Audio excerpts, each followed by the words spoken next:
വ്യാസന്റെ ദേവതാസങ്കല്പങ്ങളെക്കുറിച്ച് പഠിക്കുമ്പോൾ അതിൽ വളരെയേറെ പ്രാധാന്യമുള്ള ഒരു ദേവതാഭാവമാണ് വിഷ്ണുവെന്നത്.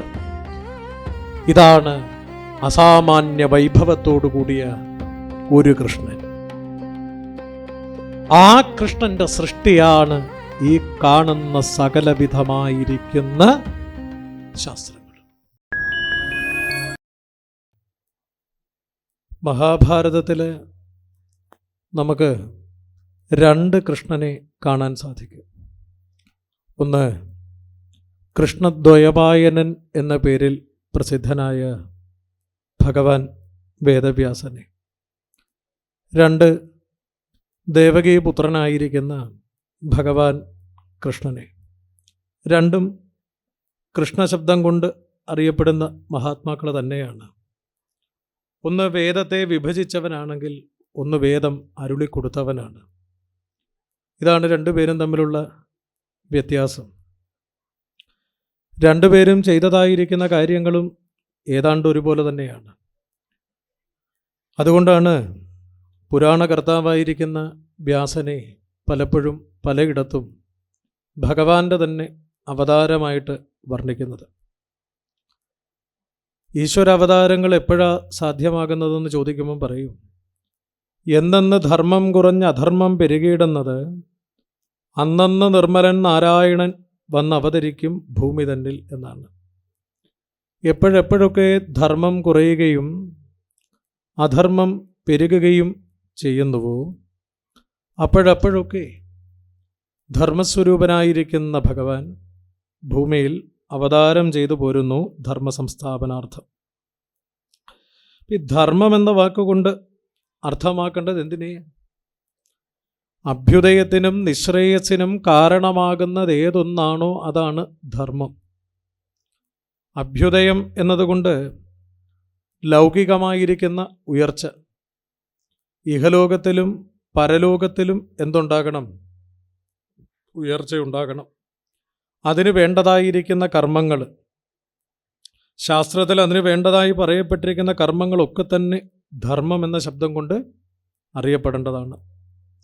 അതുപോലെ നിശ്രേയസ്, മോക്ഷം, ഇക്കണ്ടതൊന്നും സത്യമല്ല എന്ന് തിരിച്ചറിയുന്ന ഒരുവൻ എങ്ങനെയാ സത്യമല്ല എന്ന് തിരിച്ചറിയുന്നത്? വിവേക വൈരാഗ്യാദികളിലൂടെ. നിത്യാനിത്യ വസ്തു വിവേകമുണ്ടാകുമ്പോൾ എന്തൊന്ന് കണ്ടാലും കേട്ടാലും തൊട്ടാലും മണത്താലും രുചിച്ചാലും കണ്ടറിയുന്ന, കേട്ടറിയുന്ന, തൊട്ടറിയുന്ന, മണത്തറിയുന്ന, രുചിച്ചറിയുന്ന അറിവുകൾ, ഞാനും നിങ്ങളും അടക്കമുള്ളവർ ഒരു വസ്തു ഉണ്ട് എന്നറിയുന്നത് ഒന്നുകിൽ കണ്ടോ, അതല്ലെങ്കിൽ കേട്ടോ, അതല്ലെങ്കിൽ തൊട്ടോ, അതുമല്ലെങ്കിൽ മണത്തോ ആണ്. ആറാമത് ഒരു വസ്തു ഉണ്ട് എന്ന് പറയാനുള്ള പ്രാപ്തി നമുക്ക് ഇല്ല. ഇപ്പം ഈ 5 തരം വിഷയങ്ങളിലൂടെ ഒരു വസ്തു ഉണ്ട് എന്നറിയുമ്പോൾ ആ അറിയുന്ന അറിവ് നിത്യമാണോ അനിത്യമാണോ എന്ന് ചിന്തിക്കുക. മനസ്സിലാകുന്നു. നിത്യമെന്നതുകൊണ്ട് അർത്ഥമാക്കുന്ന ത്രികാലബാധിതം, 3 കാലം കൊണ്ടും ബാധിക്കപ്പെടാതിരിക്കുന്നത് ഏതോ അതാണ് നിത്യം. ഇന്നലകളിലും ഇന്നും നാളകളിലും യാതൊരു വിധമായ മാറ്റവും ഇല്ലാതെ നാശവും ഇല്ലാതെ നിലനിൽക്കുന്നത് ഏതാണോ അതിനെയാണ് നിത്യം, സത്യം എന്ന ശബ്ദം കൊണ്ട് അറിയപ്പെടേണ്ടത്. മനസ്സിലാകുന്നു. അപ്പം കണ്ടറിയുന്ന, കേട്ടറിയുന്ന, തൊട്ടറിയുന്ന, മണത്തറിയുന്ന, രുചിച്ചറിയുന്ന അറിവുകളിൽ ഏതെല്ലാം അറിവുകളാണ് എല്ലാ കാലത്തും നിലനിൽക്കുന്നത്, ഏതൊക്കെയാണ് നിലനിൽക്കാത്തത് എന്ന് ചിന്തനം ചെയ്യുക. മനസ്സിലാകുന്നു. അപ്പം അങ്ങനെ ചിന്തനം ചെയ്ത് നിത്യമല്ലാത്തതിനെയൊക്കെ ത്യജിക്കുക. ഇപ്പം ചിന്തനം ചെയ്യുന്നതാണ് വിവേകം. ഇപ്പോൾ സാമാന്യനായിരിക്കുന്ന ഒരാളുടെ പ്രത്യേകത എന്താണെന്ന് ചോദിച്ചാൽ കണ്ടറിയുന്നതും കേട്ടറിയുന്നതൊക്കെ സത്യമാണ് എന്നാണ് പറയുന്നത്. ഇപ്പം ഇത് സത്യമാണ് എന്തുകൊണ്ട്? ഞാൻ കണ്ടതുകൊണ്ട് എന്ന് പറയും. മനസ്സിലാകുന്നു. ഞാൻ കേട്ടതുകൊണ്ട് സത്യമാണെന്ന് പറയും. ശരിയല്ലേ? തൊട്ടതുകൊണ്ടും മണത്തതുകൊണ്ടും രുചിച്ചതുകൊണ്ടും സത്യമാണെന്ന് ഒരു സാമാന്യൻ പറയും.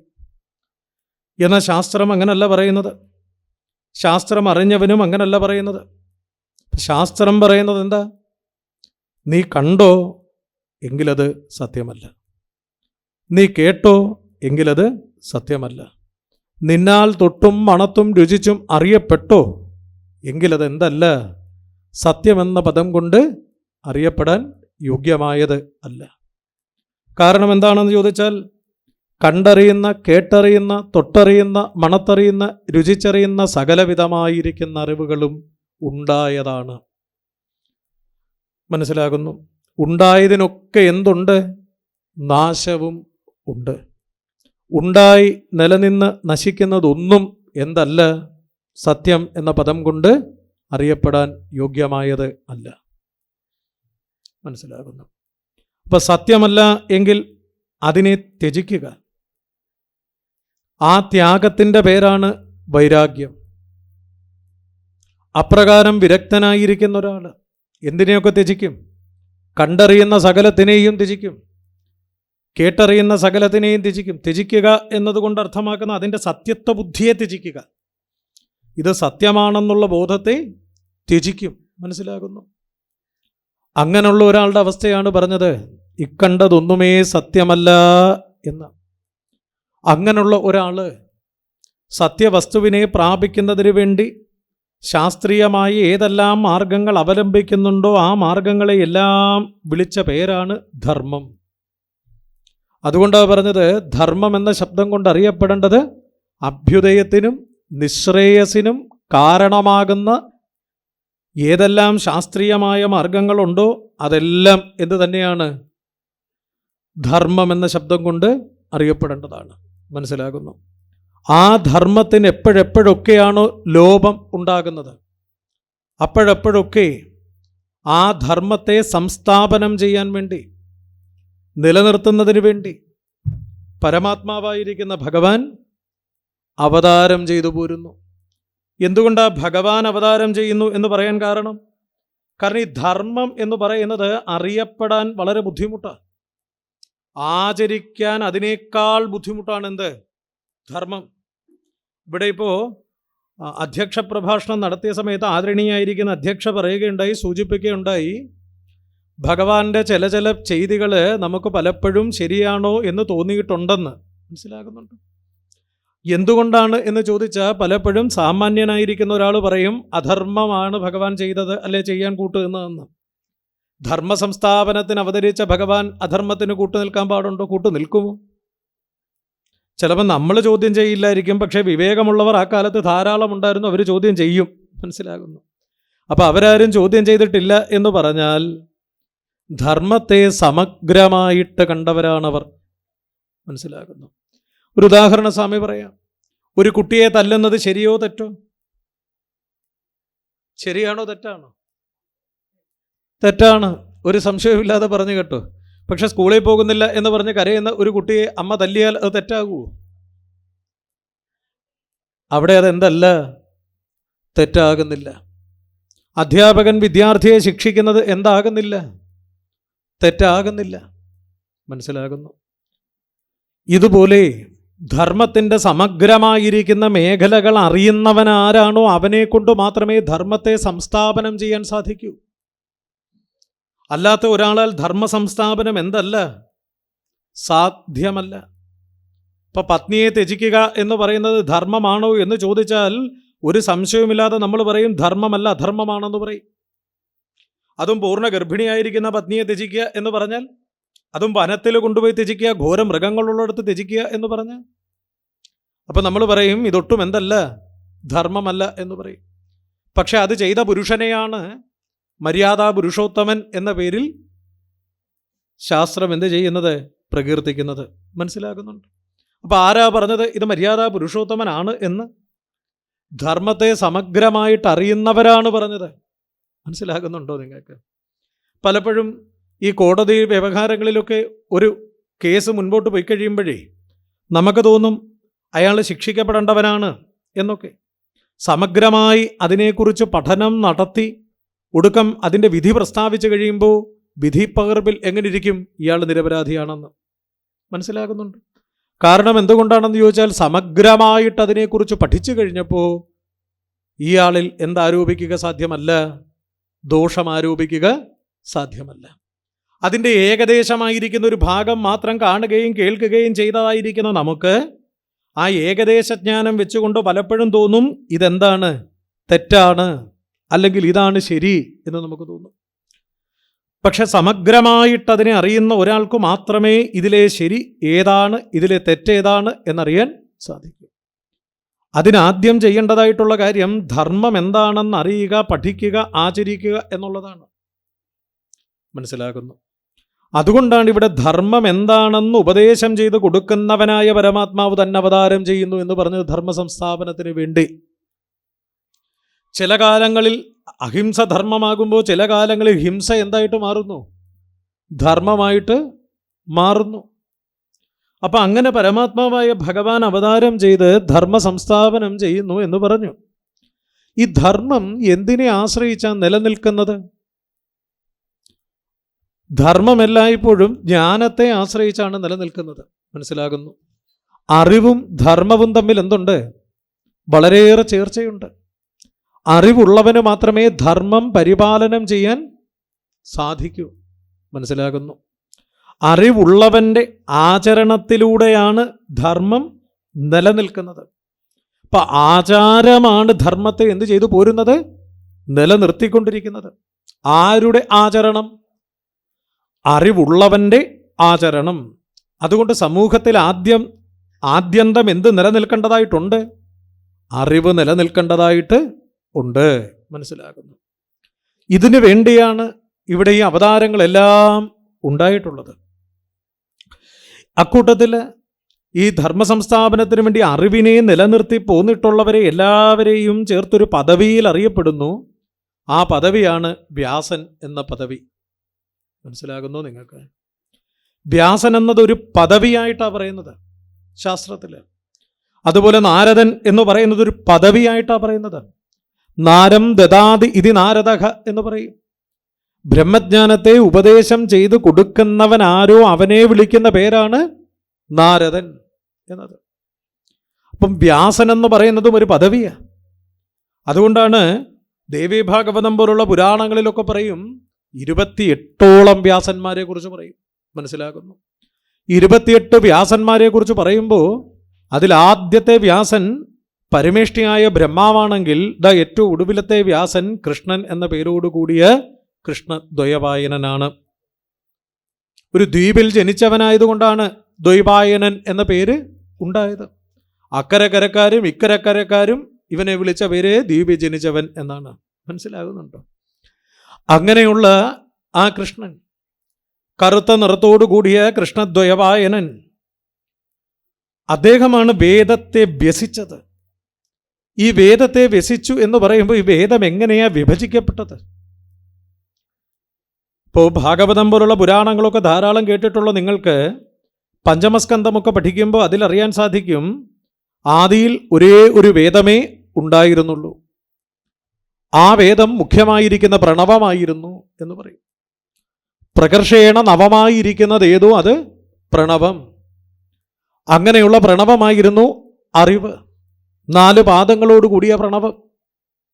ജാഗ്രത്തിനെയും സ്വപ്നത്തെയും സുഷുപ്തിയെയും തുരീയത്തെയും 4 പാദങ്ങളിൽ അടക്കിയിരിക്കുന്ന പ്രണവം. മനസ്സിലാകുന്നു? ജീവൻ ഈ 4 പാദങ്ങളിലാണ് ഇരിക്കുന്നത്. പ്രധാനമായും 3 പാദത്തിൽ. ഏതിലൊക്കെ? ജാഗ്രത്തിൽ, സ്വപ്നത്തിൽ, സുഷുപ്തിയിൽ.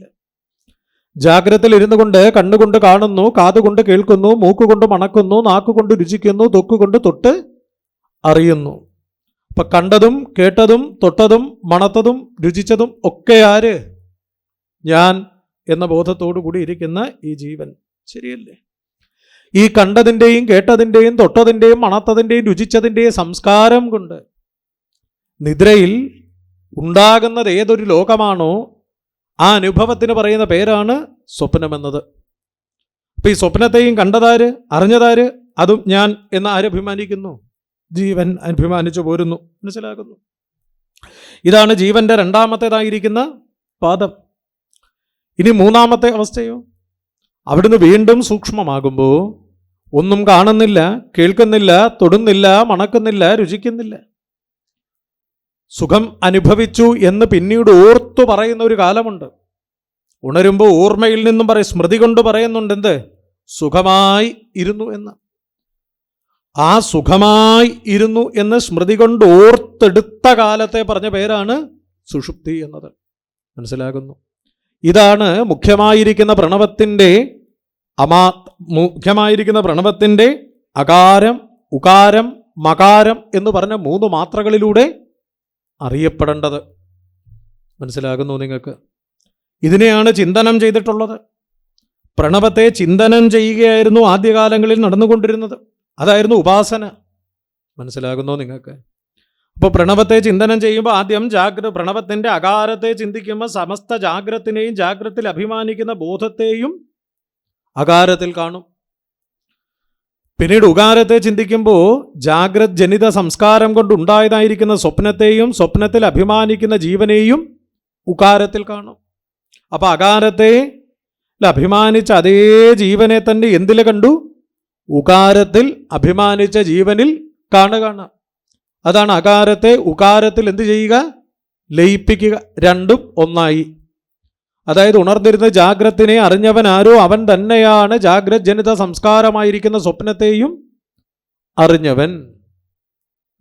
ഇനിയോ ഈ രണ്ടിനെയും ത്യജിച്ചിട്ട്, ഈ നാമരൂപങ്ങളെ ഒക്കെ ത്യജിച്ചിട്ട്, സകല ഇന്ദ്രിയങ്ങളെയും ഇന്ദ്രിയ വിഷയങ്ങളെയും ത്യജിച്ചിട്ട് സുഖമായി സുഖത്തെ അനുഭവിച്ചവൻ എന്ന് പിന്നീട് ഓർത്ത് സ്മൃതി കൊണ്ട് പറഞ്ഞ കാലം. മനസ്സിലാകുന്നു? അതാണ് സുഷുപ്തി. ആ സുഷുപ്തിയെ അഭിമാനിച്ച ബോധവും ജീവനും ഞാൻ തന്നെയാണ്. ഏത് ഞാൻ തന്നെ? ഏതൊരു ഞാൻ തന്നെ ജാഗ്രത്തിനെ അഭിമാനിച്ചോ അതേ ഞാൻ തന്നെ സ്വപ്നത്തെ അഭിമാനിച്ചു, അതേ ഞാൻ തന്നെ സുഷുപ്തി ബോധത്തെയും അഭിമാനിച്ചു എന്നറിയുന്നു. മനസ്സിലാകുന്നു? അപ്പം ഇവിടെ 3 താൻ അഭിമാനിച്ചു എന്ന ബോധമുണ്ട്. എന്നാൽ 4-മത്തേതായിരിക്കുന്ന തുരീയബോധത്തിലോട്ടെത്തുമ്പോൾ താൻ ഇതിനെല്ലാം കേവലം സാക്ഷി മാത്രമാണ് എന്നുള്ള ബോധത്തിലേക്ക് മാറുന്നു. ഇതാണ് പ്രണവത്തിൻ്റെ 4 മാത്രകൾ. ഈ 4 മാത്രകളിലാണ് സമസ്തമായിരിക്കുന്ന അറിവിനെയും ചേർത്ത് വെച്ചത്. അധികമൊന്നും വിവേകികൾ ഉപദേശിക്കാറില്ല. അവിവേകികളാണ് അധികം എന്ത് ചെയ്യുന്നത്? ഉപദേശിക്കുന്നത്. വിവേകിയോട് വളരെ കുറച്ച് പറഞ്ഞാൽ മതി. അതും വിവേകി തന്നെ പറയുന്നതെങ്കിലും.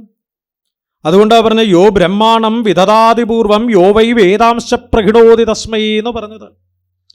ബ്രഹ്മാവിനെ സൃഷ്ടിച്ചിട്ട് ബ്രഹ്മാവിനെ കൊണ്ട് വേദത്തെ ഉപദേശം ചെയ്തു കൊടുത്തു എന്ന് പറഞ്ഞു. മനസ്സിലാകുന്നു? ഇപ്പം ബ്രഹ്മാവിനെ സൃഷ്ടിച്ചിട്ട് പരമാത്മാവ് ബ്രഹ്മാവിനെ കൊണ്ട് വേദം ഉപദേശിച്ചു എന്ന് പറയുമ്പോൾ ഞാനും നിങ്ങളും ഇന്ന് കേൾക്കുന്ന അറിയുന്ന സമഗ്രമായ വേദം ഉപദേശിച്ചു എന്നല്ലർത്ഥം. വേദസാരത്തെ ഉപദേശിച്ചു കൊടുത്തു എന്ന ഈ വേദസാരമാണ് പ്രണവം. അതുകൊണ്ട് ആ പഞ്ചമസ്കന്ധത്തിൽ ഭാഗവതം പോലുള്ള പുരാണങ്ങളിൽ പറഞ്ഞത് ആദിയിൽ വേദം ഒന്നേ ഉണ്ടായിരുന്നുള്ളൂ. മനസ്സിലാകുന്നു? ആ ഒന്നായിരുന്ന വേദത്തെ പിന്നീട് പുരൂരവസ് എന്ന രാജാവ് 3 തിരിച്ചു. പുരൂരവസാണ് വേദത്തെ എത്ര ആക്കിയത്? 3 ഏതൊക്കെയാക്കി മാറ്റി? ഋക്ക്, യജുസ്, സാമം എന്ന് 3 ഋക്ക് എന്ന് പറഞ്ഞാൽ മന്ത്രഘടനകളോട് കൂടിയിരിക്കുന്ന ഭാഗമാക്കി മാറ്റി ഇതിനെ. പിന്നീട് യജുസ് എന്ന് പറഞ്ഞാൽ അർച്ചജ്ഞയ്ക്ക് അടക്കമുള്ളവയ്ക്ക് ഉപയോഗിക്കത്തക്ക രീതിയിലുള്ള ഭാഗങ്ങളാക്കി മാറ്റി. പിന്നീട് ഗാനം ചെയ്യത്തക്ക രീതിയിൽ, യാഗാദി കർമ്മങ്ങളിലെ ഗാനം ചെയ്യത്തക്ക രീതിയിൽ അതിനെ ആക്കി മാറ്റി. ഇതാണ് സാമം. അങ്ങനെ ഋക്കെന്നും യജുസെന്നും സാമമെന്നും 3 പുരൂരവസ് ഇതിനെ എന്ത് ചെയ്തു? വിഭജിച്ചു എന്ന് പറഞ്ഞു. മനസ്സിലാകുന്നുണ്ട്? പക്ഷേ ഈ പുരൂരവസിനാൽ വിഭജിക്കപ്പെട്ടതായിരിക്കുന്ന ഈ വേദം അനവധി കാലം ജനങ്ങൾ എന്ത് ചെയ്തു?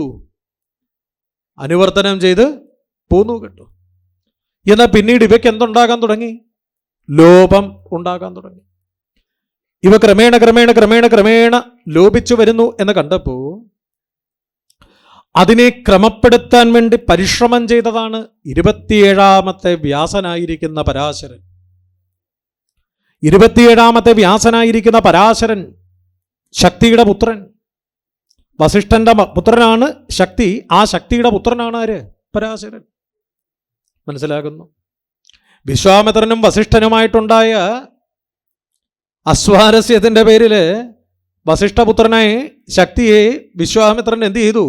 ആളെ വിട്ട് കൊല്ലിക്കുകയാണ് ചെയ്തത്. മനസ്സിലാകുന്നുണ്ട്? അങ്ങനെ ഈ ശക്തിയുടെ പത്നി, ഗർഭിണിയായിരിക്കുന്ന ശക്തിയുടെ പത്നി വസിഷ്ഠ മഹർഷിയുടെ ആശ്രമത്തിൽ ചെല്ലുക. അവിടെയാണ് പിന്നീട് വസിച്ചു പോകുന്നത്. അപ്പം അവിടെ വസിക്കുന്ന കാലത്ത് ഈ വേദമന്ത്രങ്ങൾ ഇങ്ങനെ ഉരുക്കഴിക്കുന്നത് ഗർഭത്തിൽ കിടന്നുകൊണ്ട് ആര് കേട്ടു? പരാശരൻ കേട്ടു. അങ്ങനെ ഗർഭത്തിൽ കിടന്നുകൊണ്ടാണ് വേദമന്ത്രങ്ങൾ ആര് പഠിച്ചത്? പരാശരൻ പഠിച്ചത്. ഇപ്പം ഗർഭത്തിൽ കിടന്നുകൊണ്ട് പരാശരൻ പഠിച്ചത് ഏത് മന്ത്രങ്ങളാണെന്ന് ചോദിച്ചാൽ പുരൂരവസ്, ഋക്കും യജുസും സാമവും ഒക്കെ ആക്കി മാറ്റിവെച്ച ഈ മന്ത്രഭാഗങ്ങളും ഒക്കെയാണ് ആര് കേട്ടത്? അതിനെ അദ്ദേഹം എന്ത് ചെയ്തു? ക്രമപ്പെടുത്തി. പിന്നീട് അദ്ദേഹത്തിൻ്റെ പുത്രനായി ജനിച്ച വേദവ്യാസൻ, അതായത് നമ്മൾ പറയുന്ന കൃഷ്ണദ്വയപായനൻ എന്ന പേരോട് കൂടിയിരിക്കുന്ന കൃഷ്ണൻ, മനസ്സിലാകുന്നു, അദ്ദേഹമാണ് പിന്നീട് ഈ വേദം പഠിച്ചത്. പലയിടങ്ങളിൽ ചെന്ന് പല ആചാര്യന്മാരിൽ നിന്നും വ്യാസൻ ഇതിനെ എന്ത് ചെയ്തു? നന്നെ ഹൃദ്യസ്ഥമാക്കി. ഒന്ന് പഠിക്കുക എന്ന് പറഞ്ഞാൽ, വേദം പഠിക്കുക എന്ന് പറഞ്ഞാൽ എഴുതിയുള്ള പഠിത്തമല്ല വേദത്തിൻ്റെ പഠനം. അത് ചൊല്ലി ചൊല്ലി ചൊല്ലി വേണം പഠിക്കാൻ. മനസ്സിലാകുന്നു? അപ്പം അങ്ങനെ ചൊല്ലി ചൊല്ലി ചൊല്ലി ചൊല്ലി പഠിക്കണമെങ്കിൽ അത്രമേൽ എന്ത് വേണം? ബുദ്ധിക്ക് തെളിച്ചം ഉണ്ടാകണം. അത്രമേൽ കൂർമ്മ ബുദ്ധിയോട് കൂടിയവൻ ആയിരുന്നു. ആ കാരണം കൊണ്ട് അദ്ദേഹം എന്ത് ചെയ്തു? ഇതിനെ നന്നായിട്ട് അധ്യയനം ചെയ്തു. എന്നിട്ട് പിന്നീട് ഇവിടുന്ന് എന്ത് ചെയ്തു? ഇവയെ ക്രമപ്പെടുത്തി. ഇതിനെ പൂർണ്ണമായും മന്ത്രഭാഗങ്ങൾ ഒരിടത്താക്കി, അതിൻ്റെ യജുർഭാഗങ്ങൾ ഒരിടത്താക്കി, ഗദ്യഭാഗങ്ങളെല്ലാം ഒരിടത്തു കൊണ്ടുവന്നു, ഗാനം ചെയ്യപ്പെടാൻ യോഗ്യമായതിനെല്ലാം ഒരിടത്തു കൊണ്ടുവന്നു. ഇവ മൂന്നും പ്രധാനമായും യാഗങ്ങളിൽ ഉപയോഗിക്കുന്ന ഭാഗങ്ങളാണ്. യാഗങ്ങളിൽ അത്രമേൽ പ്രസക്തമല്ലാത്തതായിരിക്കുന്ന ഭാഗങ്ങൾ, അഥർവാവെന്ന പേരോടുകൂടിയിരിക്കുന്ന ഋഷി സംഭാവന ചെയ്തതായിരിക്കുന്ന അദ്ദേഹത്തിൻ്റെതായിരിക്കുന്ന അറിവുകൾ, അതിനെ മുഖ്യമാക്കിക്കൊണ്ട് പിന്നീട് വ്യാസൻ എന്ത് ചെയ്തു? നാലാമതൊരു വേദവും കൂടെ സൃഷ്ടിച്ചു.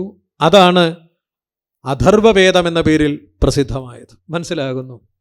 വാസ്തവത്തിൽ ഈ വേദം ഇവിടെ തന്നെ ഉണ്ടായിരുന്നതാ. പുരൂരവസിനാൽ വ്യസിക്കപ്പെട്ട 3 വേദത്തിനകത്തുള്ളത് തന്നെ ആയിരുന്നു. മനസ്സിലാകുന്നുണ്ടോ? 3 എണ്ണത്തിനകത്തുള്ളത് തന്നെയാണിത്, അല്ലാതെ പുതിയതൊന്നുമല്ല. പക്ഷെ വ്യാസൻ എന്താ ചെയ്തതെന്ന് ചോദിച്ചാൽ, വൈദിക കർമ്മങ്ങളിൽ നിന്നും, വൈദിക കർമാദികളിൽ അത്രമേൽ പ്രയോഗത്തിൽ വരാത്തതായിരിക്കുന്ന മന്ത്രഭാഗങ്ങളെ എല്ലാം ചേർത്ത് മാറ്റി, അതിനെ എന്താക്കി മാറ്റി? പ്രത്യേകം ഒരു വേദമാക്കി, അതിന് പ്രത്യേകമായ ഒരു അസ്തിത്വം നൽകി. മനസ്സിലാകുന്നുണ്ടോ? അതാണ് പിൽക്കാലത്ത് ഏത് പേരിൽ പ്രസിദ്ധമായത്? അഥർവവേദം എന്ന പേരിൽ പ്രസിദ്ധമായത്. അഥർവവേദം അതിന് പേര് വരാൻ കാരണം അഥർവാവ് എന്ന പേരോടുകൂടിയിരിക്കുന്ന ഋഷിയാണ് അതിൽ ഏറ്റവും കൂടുതൽ എന്ത് നൽകിയിട്ടുള്ളത്? സംഭാവനകൾ നൽകിയിട്ടുള്ളത്. അതുകൊണ്ട് അദ്ദേഹത്തിൻ്റെ പേരിൽ ആ വേദം പിൽക്കാലത്ത് അറിയപ്പെടാൻ തുടങ്ങി. അതാണ് അഥർവവേദം എന്ന്. ഇങ്ങനെ വേദത്തെ 4 ആക്കി മാറ്റി. വ്യാസന് മുൻപ് വരെ ഒരാള് ഈ 3 വേദവും സമഗ്രമായിട്ട് എന്ത് ചെയ്യുമായിരുന്നു? പഠിക്കുമായിരുന്നു. എന്നാൽ അത്യന്ത കൂർമ്മദർശിയായിരിക്കുന്ന വ്യാസന് ബോധ്യപ്പെട്ടു, വരാനിരിക്കുന്ന തലമുറ ഇത്രയേറെ മേധാശക്തിയോട് കൂടിയവരല്ല എന്ന് തിരിച്ചറിഞ്ഞ വ്യാസൻ ഈ വേദത്തെ 4 പാരമ്പര്യങ്ങളിലേക്ക് എന്ത് ചെയ്തു? വിഭജിച്ചു. തൻ്റെ 4 ശിഷ്യന്മാർക്ക് 4 വേദ പാരമ്പര്യങ്ങൾ ഉപദേശിച്ചു കൊടുത്തു വ്യാസൻ. മനസ്സിലാകുന്നു? സഹസ്രാബ്ദങ്ങൾക്ക് മുമ്പ് ഈ കൃഷ്ണദ്വയപായനൻ എന്ന പേരോടുകൂടിയിരിക്കുന്ന വ്യാസൻ അന്ന് ഇതിനെ വിഭജിച്ചില്ലായിരുന്നു എങ്കിൽ ഇന്നും ഇത് നിലനിൽക്കില്ലായിരുന്നു. മനസ്സിലാകുന്നുണ്ടോ? അന്നത്തെ അദ്ദേഹത്തിൻ്റെ കൂർമ്മമായിരിക്കുന്ന ബുദ്ധിയുടെ പരിണത ഫലമാണ് ഈ വേദശാഖ നിലനിൽക്കാൻ കാരണം. മനസ്സിലാകുന്നു? അപ്പോഴും ഓർക്കണേ നിങ്ങൾ, ഏതാണ്ട് 97% ശാഖകളും ഇന്ന് നിലനിൽക്കുന്നില്ല എന്നുള്ളതാണ് സത്യാവസ്ഥ. നമ്മൾ ഇന്ന് അഭിമാനിക്കുന്ന കേരളത്തിൽ തന്നെ വേദം അറിയാവുന്നവർ എണ്ണമെടുത്താൽ തുലോം പരിമിതമാണെന്നുള്ളതാണ് സത്യം. മനസ്സിലാകുന്നുണ്ടോ നിങ്ങൾക്ക്? നമ്മൾ വേദം വേദം എന്നങ്ങ് ഉദ്ഘോഷിക്കുക ചെയ്യുന്നത്. വാസ്തവത്തിൽ വേദം എന്ന് പറയുന്നതിനെ സമഗ്രമായിട്ട് അറിഞ്ഞിട്ടുള്ള ഒരാളെ ഒന്ന് പറയാൻ പറഞ്ഞാൽ ഈ കാലത്ത് നന്നേ ബുദ്ധിമുട്ടാണ്. പക്ഷെ എന്നിട്ടും ഇത് ഇത്രയെങ്കിലും നിലനിൽക്കാൻ കാരണം അന്ന് ഈ വേദത്തെ എന്ത് ചെയ്തതുകൊണ്ടാ? വ്യസിച്ചതുകൊണ്ടാ. തൻ്റെ 4 ശിഷ്യന്മാർക്കായിക്കൊണ്ട് ഉപദേശം ചെയ്തു കൊടുത്തതുകൊണ്ടാ. മനസ്സിലാകുന്നു. പിന്നീട് ഇതേ വ്യാസൻ ഈ വേദത്തിൻ്റെ താത്പര്യം സാധാരണക്കാരായിരിക്കുന്ന ജനങ്ങൾക്ക് ബോധ്യപ്പെടണം എന്ന അർത്ഥത്തോടു കൂടി ഈ വേദ താത്പര്യത്തെ അറിയുന്നതിന് വേണ്ടി ഇതേ വേദം അദ്ദേഹം എന്ത് ചെയ്തു? ക്രമപ്പെടുത്തിയ സമയത്ത് ആരണ്യകങ്ങളായും സംഹിതകളായും ഉപനിഷത്തുകളായും ഒക്കെയാണ് ഇതിനെ എന്ത് ചെയ്തത്? മാറ്റിയത്. അതിനകത്ത് ഈ വേദാന്ത ഭാഗം എന്ന് പറയുന്ന ഭാഗങ്ങൾ, ഉപനിഷത്ത് പോലുള്ള ഭാഗങ്ങളുണ്ട് ധാരാളം. അപ്പം ഇതിലാണ് വേദത്തിൻ്റെ താത്പര്യം ഇരിക്കുന്നത്. അപ്പോൾ വേദ താത്പര്യം എന്താണ് എന്നറിയണമെങ്കിൽ കർമ്മനിഷ്ഠന്മാരായിരിക്കുന്നവർക്ക് വേദ താത്പര്യം അറിയുക എന്തല്ല? സാധ്യം അല്ല. അതുകൊണ്ട് വേദ താത്പര്യത്തെ അറിയുന്നതിന് വേണ്ടി വ്യാസൻ പിന്നീട് സൃഷ്ടിച്ചതാണ് പുരാണങ്ങൾ. അവിടെയും പുരാണം സൃഷ്ടിച്ചതിൻ്റെ വാസ്തവത്തിലുള്ള ഉദ്ദേശം എന്താണെന്ന് ചോദിച്ചാൽ വേദത്തിൻ്റെ താത്പര്യം അറിയിക്കുക, ആത്മബ്രഹ്മ ഐക്യമറിയിക്കുക, ജീവനും ഈശ്വരനും ഒന്നാണ് എന്ന് ബോധ്യപ്പെടുത്തി കൊടുക്കുക. ഇതിനു വേണ്ടിയാണ് വാസ്തവത്തിൽ പുരാണം രചിച്ചത്. എന്നാൽ ഈ പുരാണം, അതായത് ഇതിൻ്റെ താത്പര്യം സാധാരണക്കാരന് മനസ്സിലാകണം എന്നുണ്ടെങ്കിൽ അതിനെന്തു വേണ്ടതായിട്ടുണ്ട്? ചിത്തശുദ്ധി ഉണ്ടാകേണ്ടതായിട്ടുണ്ട്. അതിനായിട്ടാണ് വ്യാസൻ ദേവതകളെക്കുറിച്ച് എന്ത് ചെയ്തത്? പരാമർശനം ചെയ്തത്. വ്യാസന്റെ ദേവതാസങ്കല്പങ്ങളെക്കുറിച്ച് പഠിക്കുമ്പോൾ അതിൽ വളരെയേറെ പ്രാധാന്യമുള്ള ഒരു ദേവതാഭാവമാണ് വിഷ്ണു എന്നത്. വിഷുവ്യാപനെ എന്ന ധാതുവിൽ നിന്ന വിഷ്ണു എന്ന ശബ്ദം തന്നെ. സർവത്ര വ്യാപിച്ചിരിക്കുന്നവൻ, സർവത്തിനും അധിഷ്ഠാനമായിട്ടിരിക്കുന്നവൻ എന്ന അർത്ഥത്തിലാണ് വ്യാസൻ ആരെ അവതരിപ്പിക്കുന്നത്? വിഷ്ണു എന്ന മഹാസങ്കല്പത്തെ അവതരിപ്പിക്കുന്നത്. മനസ്സിലാകുന്നു. ആ വിഷ്ണു എന്ന മഹാസങ്കല്പത്തെ അവതരിപ്പിച്ചതിൽ, അദ്ദേഹത്തിൻ്റെ അവതാരങ്ങളെക്കുറിച്ച് പറഞ്ഞതിൽ ശ്രേഷ്ഠമായ അവതാരമായിട്ടാണ് കൃഷ്ണാവതാരത്തെ പറയുന്നത്. ആര് പറഞ്ഞത്? പുരാണകർത്താവായിരിക്കുന്ന വ്യാസൻ പറഞ്ഞത്. ഇതിഹാസകർത്താവായിരിക്കുന്ന വ്യാസൻ പറഞ്ഞത്. വാസ്തവത്തിൽ വ്യാസനാൽ രചിക്കപ്പെട്ട കൃതികളുടെ കൂട്ടത്തിൽ വേദം ഒഴിച്ചുള്ള കൃതികൾ എടുത്താൽ പ്രാമാണ്യമായത് ഏതാണ് എന്ന് ചോദിച്ചാൽ മഹാഭാരതമാണ് പ്രാമാണ്യം. മനസ്സിലാകുന്നു. ഇപ്പൊ ഭാഗവതത്തിൽ ഒരു കഥ പറഞ്ഞിട്ടുണ്ട്, മഹാഭാരതത്തിലൊരു കഥ പറഞ്ഞിട്ടുണ്ട്. പക്ഷെ 2 കഥയിലും ചേർച്ചക്കേടുണ്ട് എങ്കിൽ ഏത് കഥ വേണം നമ്മൾ പ്രാമാണ്യമായിട്ട് എടുക്കേണ്ടതെന്ന് ചോദിച്ചാൽ മഹാഭാരതം എടുക്കണമെന്നാണ് പറയുക. ഏതല്ല? പുരാണമല്ല. മനസ്സിലാകുന്നു. പുരാണം പ്രാമാണികമാണ്, എന്നാൽ അതിനേക്കാൾ പ്രാമാണികമാണേത്? ഇതിഹാസം. മനസ്സിലാകുന്നു. അതിനേക്കാൾ പ്രാമാണ്യമാണ് വേദം. അപ്പോൾ വേദം കഴിഞ്ഞാൽ പിന്നീട് പ്രാമാണ്യമായിട്ട് നമ്മൾ സ്വീകരിക്കുന്നത് ഏതിനെയാണെന്ന് ചോദിച്ചാൽ എന്തു പറയും? ഇതിഹാസത്തെയാണെന്ന് പറയും. അങ്ങനെ രചിക്കപ്പെട്ട ഇതിഹാസങ്ങളുടെ കൂട്ടത്തിൽ പ്രസിദ്ധമായ ഇതിഹാസമാണ് മഹാഭാരതം എന്ന പേരോടുകൂടിയ ഈ ഇതിഹാസം. ഈ ഇതിഹാസത്തിൽ നിന്നും ഒരിക്കലും ഒഴിച്ചു നിർത്താൻ പറ്റാത്ത, ഇതിൻ്റെ ഒരു നെടുന്തൂണ് പോലെ നിൽക്കുന്ന ഒരു കഥാപാത്രമാണ് വാസ്തവത്തിൽ കൃഷ്ണൻ. മനസ്സിലാകുന്നുണ്ടോ നിങ്ങൾക്ക്? എന്നാൽ രസം എന്താണെന്ന് ചോദിച്ചാൽ ഇതേ കൃഷ്ണനെ കുറിച്ച് ഇതേ വ്യാസൻ തന്നെ പലയിടത്തും പലതരത്തിലാണ് പറഞ്ഞിരിക്കുന്നത്. സ്വാമി നിങ്ങൾക്ക് 2 ഇടം പറഞ്ഞത് ഒന്ന് പറഞ്ഞു തരാൻ കിട്ടും, ശ്രദ്ധിച്ച് നോക്കണം നിങ്ങൾ. അപ്പോൾ മഹാഭാരതത്തിൻ്റെ നെടുന്തൂണായിട്ട് വ്യാസൻ അവതരിപ്പിക്കുന്ന ശ്രീകൃഷ്ണൻ എന്ന ഈ കൃഷ്ണഭാവം അതേ വ്യാസനാൽ തന്നെ രചിക്കപ്പെട്ടത് എന്ന് പറഞ്ഞു പോരുന്ന ഭാഗവതം എന്ന പുരാണത്തിലോട്ട് വരുമ്പോൾ വിഷ്ണുവിൻ്റെ അവതാരമായിട്ട് മാറുക. മനസ്സിലാകുന്നു. അതേ വ്യാസനാൽ രചിക്കപ്പെട്ട മറ്റൊരു പുരാണമാണ് ദേവീഭാഗവതം എന്ന പുരാണം. ആ ദേവീ ഭാഗവതം എന്ന പുരാണത്തിലോട്ട് ഇതേ കൃഷ്ണൻ വരുമ്പോൾ അവിടെ ഈ കൃഷ്ണൻ വിഷ്ണുവിൻ്റെ അവതാരം അല്ല. മനസ്സിലാകുന്നുണ്ടോ? രസകരമായൊരു കാര്യമാണ്. വാസ്തവത്തിൽ ഈ കൃഷ്ണൻ എവിടെ ഉള്ളതാ? മഹാഭാരതത്തിലുള്ളതാ. മനസ്സിലാകുന്നുണ്ടോ? ആ മഹാഭാരതത്തിലെ കൃഷ്ണനെ എടുത്തുകൊണ്ടാണ് വ്യാസൻ എന്ത് രചിച്ചത്? പിന്നീട് പുരാണങ്ങൾ. ആദ്യം വേദം വ്യസിച്ചു, പിന്നീട് ഇതിഹാസം രചിച്ചു, പിന്നീട് പുരാണങ്ങൾ രചിച്ചു, പിന്നീട് ഉപപുരാണങ്ങൾ രചിച്ചു. മനസ്സിലാകുന്നുണ്ടോ നിങ്ങൾക്ക്?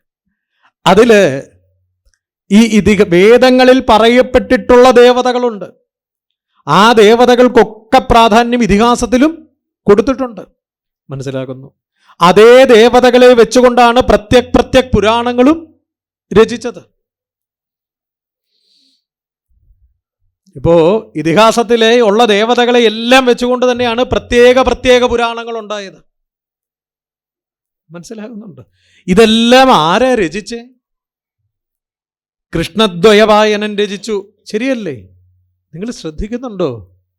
ഉണ്ടോ? നിങ്ങൾ ശ്രദ്ധിക്കണം കേട്ടോ. അപ്പൊ ഇതെല്ലാം ആര് രചിച്ചു? കൃഷ്ണദ്വയവായനൻ എന്ന പേരോടുകൂടിയ കൃഷ്ണൻ രചിച്ചു. അദ്ദേഹവും കൃഷ്ണൻ തന്നെ. മനസ്സിലാകുന്നുണ്ടോ?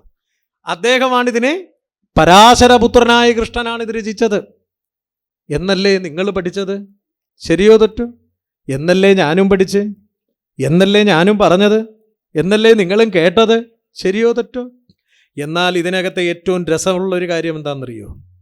വാസ്തവത്തിൽ ഇതൊക്കെ രചിച്ച ആൾ ആരാണെന്ന് നമുക്കറിയില്ലെന്നുള്ളത്. മനസ്സിലാകുന്നുണ്ടോ നിങ്ങൾക്ക്? ഇപ്പം വേദം വ്യസിച്ചതാര്? വ്യാസൻ. പുരാണങ്ങൾ രചിച്ചതാര്? വ്യാസൻ.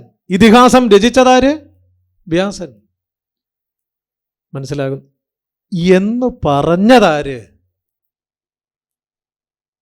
അവിടെയാ കുഴപ്പം. ഈ വ്യാസൻ ഇതൊക്കെ എഴുതാൻ ഒരാൾ വേണം കേട്ടോ, സംശയമില്ല. പക്ഷെ ആ ആൾ എഴുതിയ കഥയ്ക്കകത്തെ ഒരു കഥയാണ്, ഒരു കഥാപാത്രമാണ് ആര്? വ്യാസൻ എന്ന കഥാപാത്രം. മനസ്സിലാകുന്നുണ്ടോ? ആ കഥാപാത്രത്തോട് കൊണ്ടുവന്ന് ചേർക്കുകയാണ് ഇതെല്ലാം എഴുതിയത് അദ്ദേഹമാണെന്ന്. ചുരുക്കി പറഞ്ഞ ഈ ഇതിഹാസത്തിനൊരു കുഴപ്പമുണ്ട്. ഇത് പഠിക്കാൻ ഇതിനകത്തോട്ട് ഇറങ്ങിയ പിന്നെ ഇതിൽ നിന്നൊരു കയറ്റം സാധ്യമല്ല. മനസ്സിലാകുന്നുണ്ട്? ഇതിനകത്തോട്ട് ഇറങ്ങിക്കഴിയുമ്പോൾ പതുക്കെ ഈ കണ്ടതൊക്കെ സത്യമാണെന്ന് തോന്നാൻ തുടങ്ങും. ഈ കേട്ടതൊക്കെ ഒടുക്കം ധൈര്യസമേതമായിട്ട് ഈ ഗ്രന്ഥകർത്താവ് നമ്മുടെ മുൻപിൽ ഒരു കാര്യം പറയും.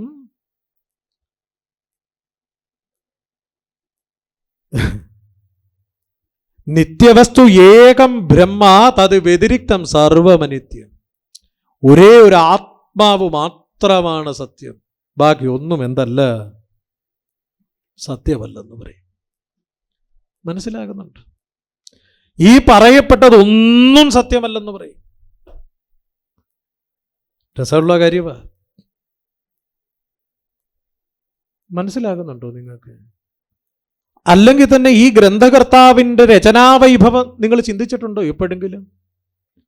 ഇപ്പൊ പലപ്പോഴും എന്താ, ഇന്നിപ്പോ നാരായണീയം ജപിച്ചിട്ടിരിക്കുകയല്ലേ നിങ്ങളീ പലരും? ശരിയല്ലേ? ഇത്ര ഭക്തിയോടൊക്കെയാ നമ്മൾ ഇതിനെ സമീപിക്കുന്നതേ. ആണോ അല്ലയോ?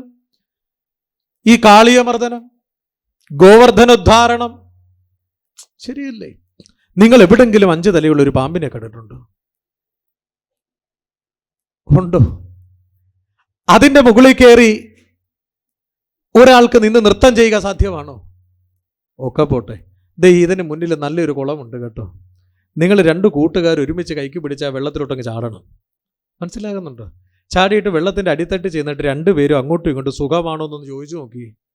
ഗുളുഗുളാന്ന് ശബ്ദമല്ലാതെ എന്ത് വരില്ല. ആണോ അല്ലയോ? അപ്പോഴാ കൃഷ്ണൻ കാളിയനോട് കാളിന്തി ആറ്റിനകത്ത് വെച്ച് എന്ത് ചെയ്തത്? അതും രസം എന്താന്ന് ചോദിച്ചാൽ, ചെവിയില്ലാത്ത സർപ്പത്തോട് ആര് സംസാരിച്ചു? മനസ്സിലാകുന്നുണ്ടോ നിങ്ങൾക്ക് സ്വാമി പറഞ്ഞത്?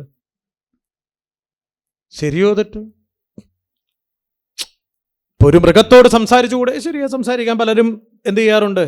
സ്വാമി ഇപ്പോൾ ഈ അടുത്ത് ഒന്ന് ബാംഗ്ലൂർ ഒരു ആശ്രമത്തിൽ പോയി. അപ്പോൾ അവിടെ ഒരു രസമുള്ള കാര്യം, അവിടെ ഒരു അമ്മയുണ്ട്. ആ അമ്മ അവിടെ ഒരു വന്നു കയറി ഒരു ആമയെ വളർത്തുന്നു. മനസ്സിലാകുന്നുണ്ട്? അപ്പോൾ ഇവിടെ ഈ ഒന്നാമത്തെ കാര്യം, ആ മലയുടെ മുകളിൽ അത് എങ്ങോട്ട് പോയാലും വേറെ അതിന് തീറ്റയൊന്നും കിട്ടാനില്ല, വെള്ളത്തിൽ മാത്രമേ ഉള്ളത്. വേറെ കാര്യം മനസ്സിലാകുന്നുണ്ട്. അതുകൊണ്ടായിരിക്കാം ആ ആശ്രമത്തിലുള്ളവരെ കാണുന്നുടനെ ഈ ആമ എന്ത് ചെയ്യും? അവർ അടുക്കലോട്ട് വരും. അപ്പോൾ വെള്ളത്തിനകത്ത് ഇങ്ങനെ കിടക്കുകയാണ്. അവരിങ്ങനെ നടക്കുമ്പോൾ ചുറ്റും അങ്ങോട്ടും ആര് ചെല്ലും? ആമ ചെല്ലും. അതുകൊണ്ടായിരിക്കാം. പക്ഷെ എന്തായാലും ശരി, കണ്ടാൽ നമുക്ക് എന്തായിട്ട് തോന്നും? ഇണക്കം ഉള്ളതായിട്ട് തോന്നും. അപ്പം പലതരത്തിൽ നമുക്ക് ജീവരാശികൾ എന്ത് ചെയ്യാം? ചില നായയൊക്കെ വളരെ ഗംഭീരമായിട്ട് വളർത്തുന്നത് കണ്ടിട്ടില്ലേ? അങ്ങനെയൊക്കെയാണെന്നൊക്കെ പറയാം നമുക്ക് വേണമെങ്കിൽ. പക്ഷെ ചെവിയില്ലാത്ത സർപ്പം എങ്ങനെ കിട്ടും? നിങ്ങൾക്ക് എപ്പോഴെങ്കിലും ഈ സംശയം ഉണ്ടായോ? ഈ സംശയം? വേറെ ഏതൊരു ഗ്രന്ഥകർത്താവ് ഇത് രചിച്ചാലും അവിടെ പാളിപ്പോകും. മനസ്സിലാകുന്നുണ്ടോ? ആരും വിശ്വസിക്കില്ല. പക്ഷേ വ്യാസൻ എന്ന ഗ്രന്ഥകർത്താവ്, വ്യാസൻ എന്ന കൃഷ്ണൻ ഇത് രചിച്ചപ്പോൾ എല്ലാവരും അതിനെ എന്ത് ചെയ്തു? ഇന്നും വിശ്വസിക്കുന്നു. സ്വാമി ഇത്രയും പറഞ്ഞാലും എന്ത് ധൈര്യത്തിലാണ് സ്വാമി ഇത് പറഞ്ഞെന്നറിയോ? നിങ്ങളുടെ വിശ്വാസം ഉടയില്ല എന്നുള്ള ധൈര്യത്തിൽ. കാരണം അത്രമേൽ നിങ്ങളെ ആര് പഠിപ്പിച്ചു വെച്ചു? വ്യാസൻ പഠിപ്പിച്ചു വെച്ചു. ഞാനല്ല, എത്ര കേമൻ എന്ന് പറഞ്ഞാലും ഈ വിശ്വാസം ഉടയില്ല. മനസ്സിലാകുന്നുണ്ടോ? ഒട്ടും യുക്തിയില്ല. പണ്ട് സ്വാമി ഒരു സിനിമ കണ്ടപ്പോൾ അതിനകത്ത് പറയുന്ന ഒരിതാ, മൊത്തം കള്ളവാ, തെളിയിക്കാവോ? തെളിയിച്ചോളാം. ഇത് ആദ്യമായിട്ട് മുൻപോട്ട് വെച്ച ആളാണ് ആര്? ഭഗവാൻ വ്യാസൻ. മനസ്സിലാകുന്നുണ്ടോ? തെളിയിക്കാമോ? തെളിയിച്ചുള്ളൂ. പക്ഷെ തെളിയിച്ചവരൊക്കെ മുക്തന്മാരായി. ഇത് തെളിയിക്കാനാണ് ആര് പറയുന്നത്? സ്പഷ്ടമാകുന്നു. ഇതിൻ്റെ സാരത്തെ അറിയാനാണ് ആര് പറയുന്നത്? അറിഞ്ഞവരൊക്കെ മുക്തന്മാരായി മാറി. ജനന മരണ ചക്രത്തെ ഭേദിച്ചവരായിട്ട് മാറി. ശരിയോ തെറ്റോ? ഗോവർദ്ധന ഉദ്ധാരണ ലീലയൊക്കെ ബഹുരസമാണ്. ഗോവർദ്ധനം ഉയർത്തി ആര് നിന്നു? ഭഗവാൻ നിന്നു. ശരിയല്ലേ? നിങ്ങൾ എപ്പോഴെങ്കിലും ഈ മല ഉയർത്തി ഒരാൾ നിർത്തുന്നത് ഭാവന ചെയ്തിട്ടുണ്ടോ? ഈ മലയെന്ന് പറയുന്നത് ഈ പശയിട്ട് ഒട്ടിച്ച വസ്തു അല്ലേ? അല്ല. മനസ്സിലാകുന്നുണ്ടോ? കല്ലും മണ്ണും ഒക്കെ കൂടെ ചേർന്നിരിക്കുക. ഇത് ആണോ അല്ലയോ? ഇതൊരാൾ പിടിച്ച് പൊക്കിയാൽ മൊത്തം ഊർന്നു താഴെ വീഴും. ആര് പൊക്കിയോ അയാളുടെ ദേഹത്താര് എന്ന് വീഴും. ആണോ അല്ലേ? എന്നിട്ട് നമ്മൾ വിശ്വസിച്ചില്ലേ ഗോവർദ്ധന പർവ്വതം ഉയർത്തിയതായിട്ട്? അതൊക്കെ പോട്ടെ. സ്വാമിക്ക് ഇപ്പോഴും മനസ്സിലാകാത്തൊരു കാര്യം എന്താണെന്നറിയോ? സ്വാമി സപ്താഹത്തിനൊക്കെ പോകുമ്പോൾ മനസ്സിൽ പ്രാർത്ഥിക്കും കേട്ടോ ഭഗവാനോട്. അതായത് ഓരോ യജ്ഞവും കഴിയുമ്പോൾ മനസ്സിൽ സന്തോഷവും ഒരു ഇന്ന് തേണ്ട ഒരു യജ്ഞത്തെ ഇരിക്കുക, ഇത് കഴിഞ്ഞിട്ട് ഉടനെ നാളെ ഇത് തീരത്തുള്ളൂ. മനസ്സിലാകുന്നുണ്ടോ? അപ്പം നാളെ തീരുമ്പോൾ ഒരു മനസ്സമാധാനമാണ്. കാരണം എന്താണെന്ന് വെച്ചാൽ ആര് സംശയവുമായിട്ട് വന്നില്ലല്ലോ എന്ന്. മനസ്സിലാകുന്നുണ്ടോ? സ്വാമിക്ക് അബദ്ധം പറ്റിയിട്ടുണ്ട്. ഒരിടത്തൊരു യജ്ഞത്തിന് കുറേ കുട്ടികളിരുന്ന് ഇങ്ങനെ ഭയങ്കര ബഹളം. അപ്പോൾ ഇവന്മാരെ അടക്കി ഇരുത്താൻ വേണ്ടി ആവുന്ന പണിയൊക്കെ നോക്കിയിട്ട് ഒടുക്കം പേടിപ്പിച്ചൊക്കെ കൊണ്ടുവന്ന് ഇരുത്തി. അപ്പോൾ ഇവന്മാരെ അടങ്ങിയിരിക്കാൻ വേണ്ടി ഞാൻ പറഞ്ഞു, അവസാന സ്വാമി ചോദ്യം ചോദിക്കാൻ കേട്ടോ എന്ന് പറഞ്ഞു. അടങ്ങിയിരുന്നു.